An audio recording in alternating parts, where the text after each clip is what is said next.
a 600-person shelter in every neighborhood in the city. That would be treating every neighborhood the same. But we acknowledged at every step of the way that neighborhoods are different.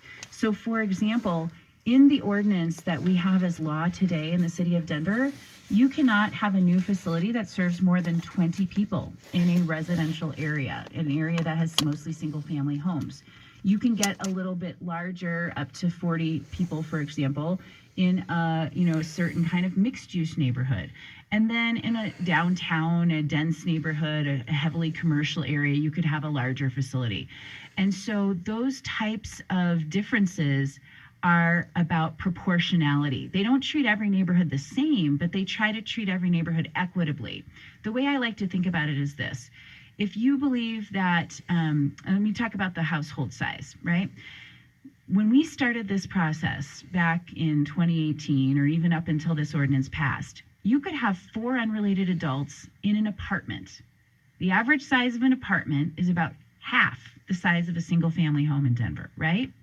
But you could only have 2 unrelated adults in a single family home. Now, does that feel equitable that you would allow unrelated adults in a smaller home, in a smaller setting, in an apartment, but you wouldn't allow those same 4 unrelated adults in a home that was twice the size?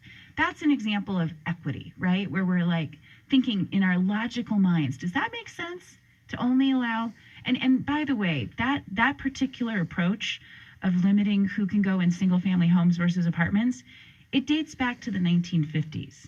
It dates back to a time right as racially explicit covenants were declining in our country. They were getting struck down by courts and they were no longer allowed. So we know that neighborhoods like mine, I'm in North Park Hill. It's right near the boundary, but South Park Hill was heavily redlined. You could not buy a home if you were Jewish or African American in that neighborhood.